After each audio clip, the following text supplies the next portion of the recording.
Cuando falta poco más de un mes para las elecciones presidenciales, la candidata de la Alianza, Evelyn Matei, presentó esta semana su programa de gobierno. Y desde su mismo sector han emplazado ya a Michelle Bachelet a que también entregue las coordenadas ya definitivas, ¿no?, de cuáles serían sus ejes de trabajo en un eventual segundo gobierno de la expresidenta. Vamos a conversar sobre este tema, también de la contingencia política, de los 25 años del plebiscito. Estamos con el diputado de la UDI, Ernesto Silva. Gracias por acompañarnos, diputado. Bienvenido. Muchas gracias por la invitación. ¿Cómo estás? Bien, diputado. Interesado en abordar algunos puntos de este programa de gobierno de Evelyn Matei. ¿Cuál sería para usted la frase que resume de mejor manera este programa de gobierno? Yo creo que te diría lo siguiente: Chile va a crecer más para todos. Ese es el centro de lo que yo veo, y si uno mira también el proyecto de lo que se han ido desarrollando en los últimos meses, de una manera más justa. Creo que esas son las dos bajadas: crecer para todos de una manera más justa. ¿Qué significa ese crecer de manera justa? Mira, por ejemplo, en estos 4 años de este gobierno, lo que ha pasado es que se ha crecido el doble de lo que se creció en el gobierno anterior, y eso ha significado más empleo, más oportunidades, etcétera. Pero tenemos que llegar más rápido en otros temas, como por ejemplo en la calidad de la atención de la salud a las personas, donde todavía ese beneficio que vemos para todos no llega en prestaciones de servicios básicos a las personas a la velocidad que nos gustaría, o que podamos tener un barrio en paz y seguro. Eso es justo. Esas son algunas de las bajadas concretas de lo que estamos haciendo, y yo creo que va a marcar diferencia de que este crecimiento o este desarrollo y este bienestar se traduzca en justicia para todos en su ámbito de desarrollo. Y eso significa en la calidad de la educación, en el acceso a las becas, en la velocidad de la prestación de atención en salud y en temas tan importantes como la seguridad en los hogares y el acceso a un trabajo digno. ¿Y cómo se alcanza esa justicia para todos? ¿Qué rol tiene ahí, por ejemplo, el Estado? ¿O se deja todo eso más en manos del sector privado? ¿Cuál es el elemento ahí que lo diferencia de otras propuestas de gobierno? Yo creo que en la mirada de este programa el Estado cumple un rol fundamental, pero para apoyar a las personas en su desarrollo individual, y especialmente hay áreas donde se requiere un rol del Estado más fuerte, más presente, y en otras donde hay un rol de más hoy día, y eso es parte de lo que vamos a ir analizando, también implementando. Y yo creo que este programa es muy útil porque lo que permite también es ya poder contrastar ideas con las propuestas de los otros. En el caso de Michelle Bachelet, que ha estado muy centrada en mirar para los últimos años, lo interesante es ver ya el contenido concreto de las propuestas, porque dice nueva constitución. ¿Pero qué? ¿Qué significa en términos de sistema político, presidencial? ¿Qué significa en calidad de la democracia?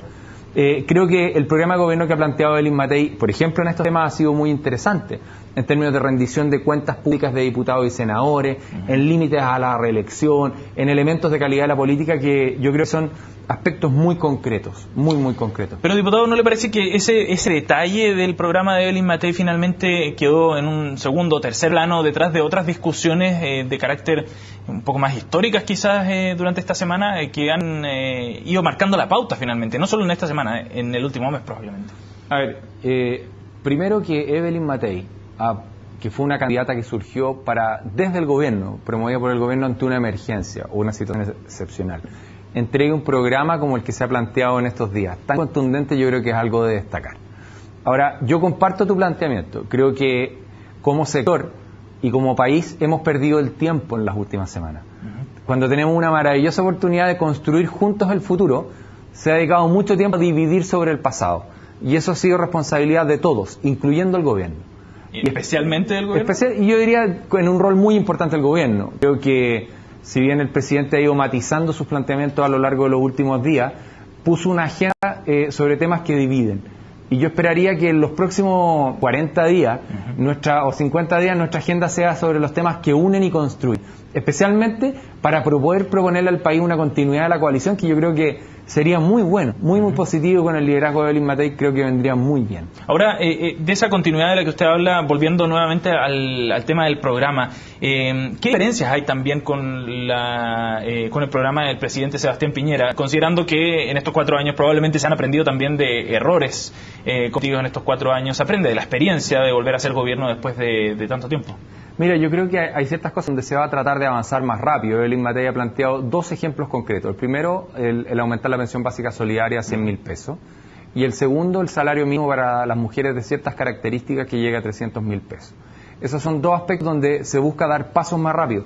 Poder hacer eso requiere que el país esté creciendo. y también es bueno que la gente lo sepa, solo por crecimiento económico en este gobierno, por crecer más que en el anterior, se recaudaron 14.000 millones de dólares. Entonces no hay reforma tributaria que pueda financiar desafíos nuevos de la manera que lo pueda hacer el crecimiento. Entonces esos son dos ejemplos donde hay saltos adicionales. Sí, yo creo que tenemos tareas todavía pendientes para avanzar más rápido en la atención de salud, especialmente en la velocidad con que llegamos a atender las prestaciones de salud y también en el tema de la seguridad ciudadana, que son aspectos muy cotidianos. Y en el caso de la gente de Santiago, yo lo veo también en mi distrito, en Las Condes, en Vitacura y Lo Barnechea, el tema del transporte. Nosotros todavía tenemos pendiente poder terminar de arreglar el Transantiago que dejó de tan mala manera Michelle Bachelet y que afecta en el día a día, al menos 2 veces al día a todos los santiaguinos. Diputado, ¿qué costo tiene este programa? Te diría que hay distintas medidas. Hay medidas, por ejemplo, que como la pensión, que tiene un costo de 600 millones de dólares al año, y así con distintos de los ámbitos. Gran parte de estos temas se van a financiar con crecimiento económico. Y yo también creo, y hacer de comentarlo, estamos ahora en la mitad de la discusión de la ley de presupuesto. La ley de presupuesto son 62.000 millones de dólares este año. Yo estoy convencido que todavía hay una oportunidad para gastar mejor. Y espero que en el próximo gobierno, con Michelle Bachelet, con Evelyn Matei, lo que podamos hacer es aprovechar de reducir también gastos en áreas donde no estemos gastando adecuadamente, porque se ha aumentado mucho el gasto sin corregir en algunos errores.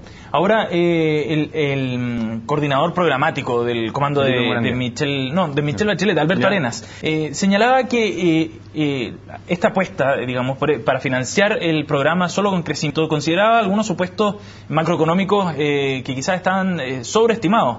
Un 4,9%, por ejemplo, de crecimiento para el próximo año ya se veía como una meta difícil, y lo ratificaban también analistas independientes que decían que el crecimiento probablemente iba a estar entre un 3,5 un 4%. ¿Cómo lograr ese financiamiento del programa apostando todas las fichas a un elemento que no solo además depende de Chile, inserto en una economía global? Estamos expuestos a los vaivenes de la economía internacional, que hoy por hoy es bastante incierto el escenario. Dos cosas. Mira, la primera es que en general, si uno mira el gobierno de Michelle Bachelet, a ellos les costó crecer y crear empleo. Entonces yo entiendo que el tema del crecimiento sea un tema que se pueda ver con más dificultades de la vereda de la izquierda. Ahora, lo que a mí me preocupa es que se cuestionen las cifras. En Chile hemos tenido cifras macroeconómicas confiables y estables en el tiempo. ¿Cómo está construido estos supuestos? Por dos vías. La primera es lo que ha planteado el Banco Central, que hizo en su último informe de política monetaria una proyección de crecimiento que incluye la propuesta de crecimiento del 4,9%, está dentro del rango. Y lo segundo es que para presentar la ley de presupuesto se plantearon ahora ciertos supuestos macroeconómicos planteados por el gobierno, validados también con externos independientes.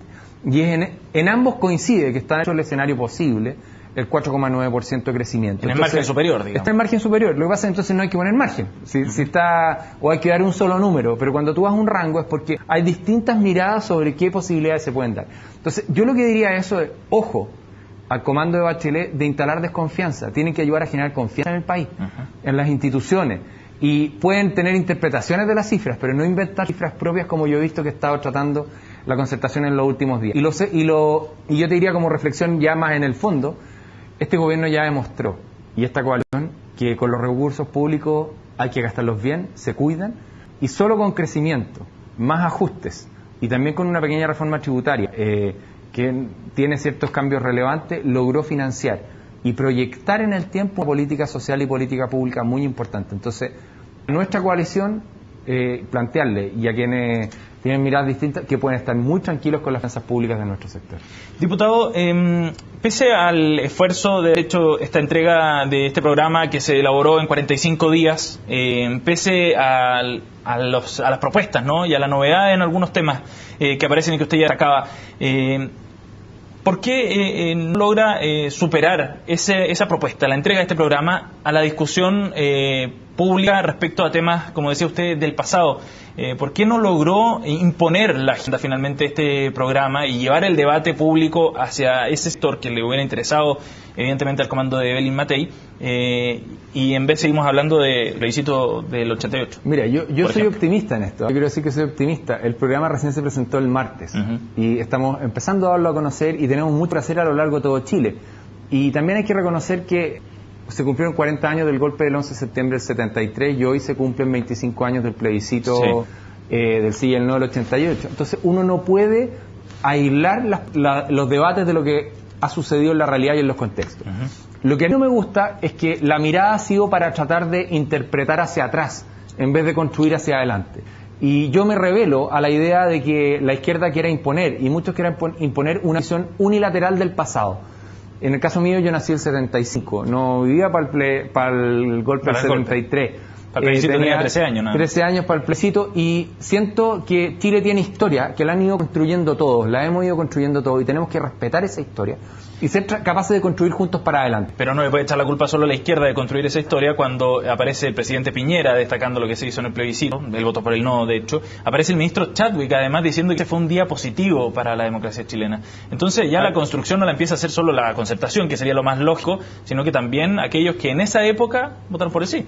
Yo quiero mirar con optimismo y creo que las señales que ha ido dando el presidente de reconocer una coalición que ha tenido roles muy importantes en la transición democrática es un buen paso para poder mirar hacia adelante. Yo creo que el gobierno no ha ayudado demasiado en el trabajo político de la coalición y de la candidatura de Evelyn Matthei, pero hay que mirar hacia adelante. ¿Y por qué cree que no ayudó tanto entonces? Yo creo que el presidente y el gobierno deben sentir un llamado de responsabilidad muy grande de hacer planteamiento en relación a fechas muy importantes, y quizá el enfoque que se ha tomado no ha sido el más adecuado. Yo no estoy conforme con eso, no estoy conforme con la oportunidad y forma en que se tomó la decisión del penal Cordillera, y yo lo que espero es que ahora, respetando las distintas visiones sobre el pasado, podamos construir hacia adelante. Yo lo he planteado en otras oportunidades. Yo creo que no se entiende el gobierno militar sin el gobierno de la Unidad Popular. No se entiende a Pinochet sin Allende. Son parte de nuestra historia y hoy tenemos que mirar y construir hacia adelante.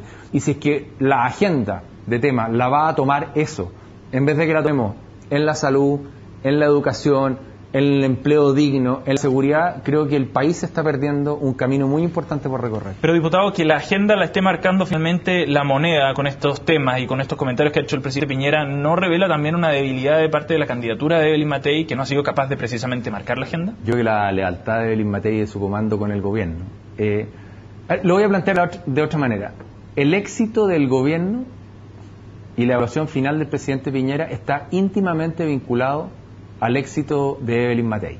Y hay que pensar que Evelyn Matthei fue diputada, fue senadora, fue ministra, salió a la cancha por una emergencia, incluso con sugerencia de actores muy relevantes del gobierno, incluso el presidente en algún momento dijo que podría ser una gran candidata. Y por lo tanto, yo creo que la evaluación final del gobierno va a ser el resultado que obtenga Evelyn Matthei en la primera vuelta electoral, que estoy seguro que vamos a pasar a segunda vuelta, y en la elección parlamentaria. Y por eso creo que los incentivos hoy día están puestos para que el gobierno, en su actuar, los ministros en sus horas libres, el presidente, puedan colaborar todo lo que se pueda para el éxito de la candidatura de nuestro sector y de Evelyn Matthei. Diputado, pero eso en una mirada de corto plazo, claro, la evaluación del gobierno va a estar dada también por el resultado del 17 de noviembre y de una eventual segunda vuelta. Pero en una mirada un poco más allá, más mediano o largo plazo quizás, también se habla de que aquí se está refundando una nueva derecha. ¿Usted se siente parte de esa nueva derecha, de esa intención de aquí generar un bloque distinto al que conocíamos hasta hoy, hasta antes de la entrevista que da el presidente Piñera, probablemente al diario La Tercera? Yo creo que la nueva derecha se consagró el día que ganó las elecciones presidenciales después de 20 años de ser una oposición democrática. Y por lo tanto nosotros ya somos una nueva derecha con éxito. Pero es una derecha vinculada al pinochetismo, digamos, y a la dictadura. Que llegó a la moneda a resolver problemas de las personas con un discurso sobre el futuro y reconociendo su identidad y su herencia. Quiere haber participado de los aspectos positivos del gobierno militar y haber condenado los abusos terribles a los derechos humanos que pueden haber sucedido. Yo creo que si alguien lo que quiere es construir una derecha negando el rol de Miguel Kast en el combate a la pobreza, de Jaime Guzmán en las bases institucionales y de tantas otras cosas que cambiaron este país, se equivoca. Y además, creo que esa supuesta nueva derecha no puede ser una derecha positiva cuando se construye sobre dividir para el pasado, en vez de unirse al futuro. Y creo que es más una derecha de matrimonio o de conversaciones más de la élite que de las inquietudes de la gente. Yo al menos, cuando estoy en los lugares donde hay necesidad, nadie me pregunta mi visión sobre el 11 de septiembre del 73, sobre el 5 de octubre del 88, lo que me dicen es, diputado, ¿cómo lo hacemos para que me atiendan más rápido en el Hospital Salvador? ¿Cómo aumentamos la seguridad ciudadana? Quiero que mi hijo pueda avanzar más rápido, y en eso, nuestras propuestas y de la derecha que hemos construido, creo, son mucho mejores que las de la izquierda.